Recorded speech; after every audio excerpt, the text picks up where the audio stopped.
Hello everyone, I'm in Nottingham today.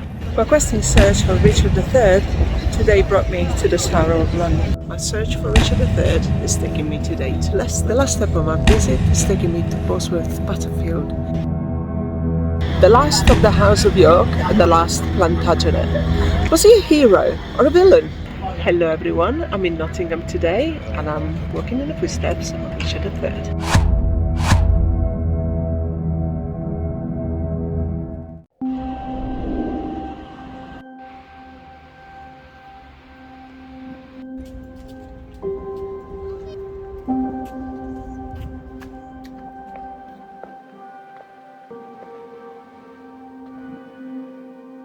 Now is the winter of our discontent made glorious summer by this son of York.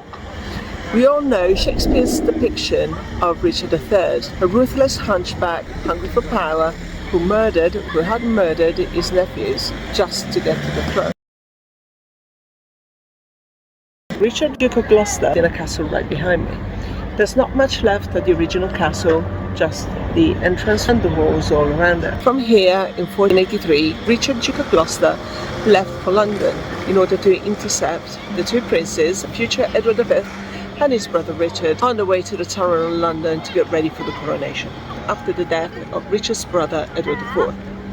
This was the beginning of the most famous murder mystery in the history of Britain. But what really happened? Richard was a doting husband and father, and he was a loyal servant to his brother Edward IV, and he always supported his reign. Why now? This is also the place where Richard III would have left in 1485, only 2 years after his reign, for the Battle of Bosworth. My quest in search for Richard III today brought me to the Tower of London. The two princes' story has been heavily romanticized over the centuries. To this day, it is unclear what happened to the boys after the last recorded sighting of them in the tower. It is generally assumed that they were murdered. The brothers were lodged in the Tower of London, then the traditional residence of monarchs, supposedly in preparation for Edward V's forthcoming coronation. Before the young king could be crowned, a group of lords, knights and gentlemen petitioned Richard to take the throne. Both princes were subsequently declared illegitimate by Parliament. There were also allegations of Edward IV not being Henry VI's heir. These rumors were discounted at the time as politically inspired. However, this could have been a motive for illegitimacy. What if they survived? St. Matthew's Church in Coleridge is being studied as part of the Missing Princes project. Historians are working on a project to establish the true identity of John Evans. There is a theory that he was the missing Prince Edward V, who may have been moved to Coleridge following a possible deal with Richard III. Will we ever know? Search for Richard III is taking me today to Leicester. Now in the winter of our discontent.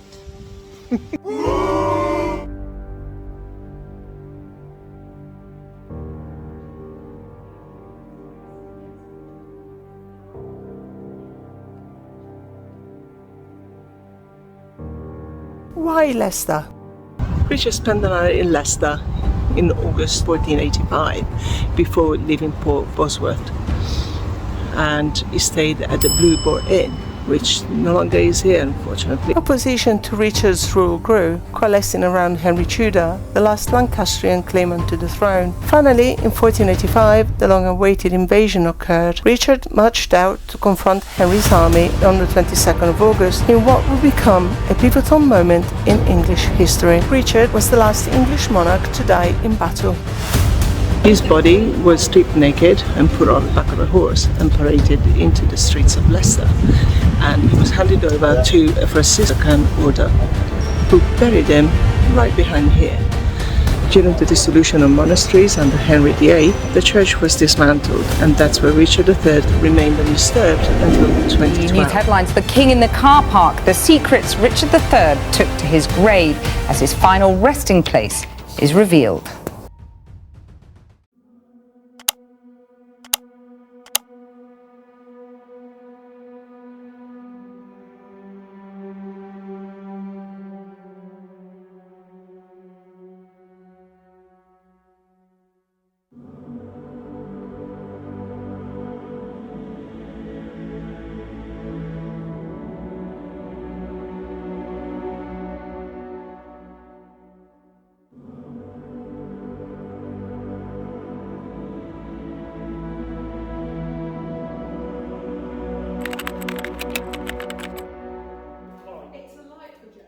Hazelite, it comes from there, from the top.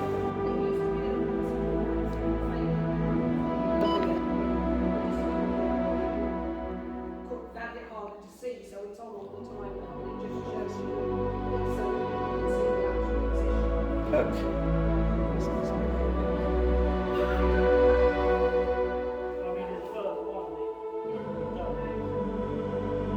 Amazing, isn't it?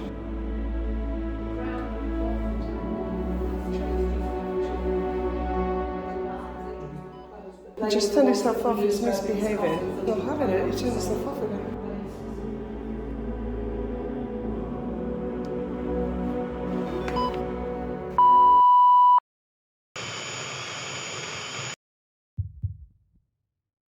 Well, something strange happened to my gimbal and my phone while I was in there. As I was filming the grave of Richard III, the gimbal first shut down, even if it's completely full, and then it started moving erratically.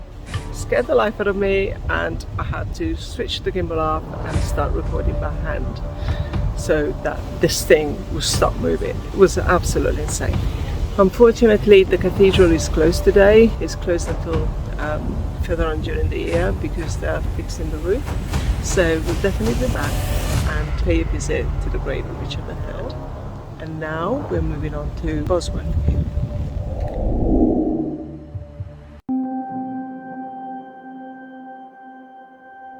The last step of my visit has taken me to Bosworth Battlefield. This is where Richard III perished while fighting the army of Henry VII.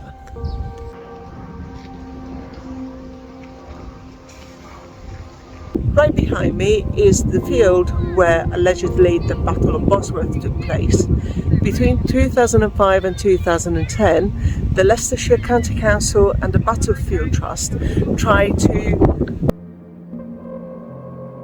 confirm this hypothesis, and they did find some medieval marshes, scattered remains of cannonballs, and the boring insignia for Richard III on the field, thus confirming that this is probably the most likely location for the Battle of Bosworth.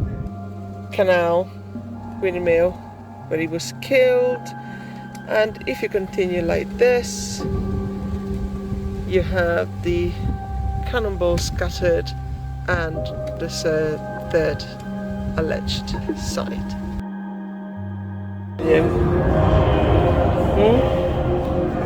William Shakespeare and Tudor propaganda. Bad Willie. My horse, my kingdom for horse. I don't think so. It is actually proved that Richard III never said that, so Shakespeare totally made it up. Shame! It was part of the Tudor propaganda, as we forget that the Tudor house was the one ruling at the time of Shakespeare, and this is whom Shakespeare wrote this plays for. It is actually recorded that King Richard III was offered a horse to flee the battlefield, but he refused. He actually did say that he would either die a king on a battlefield or survive as a king on a battlefield. So, what do you think? Richard III, hero or villain?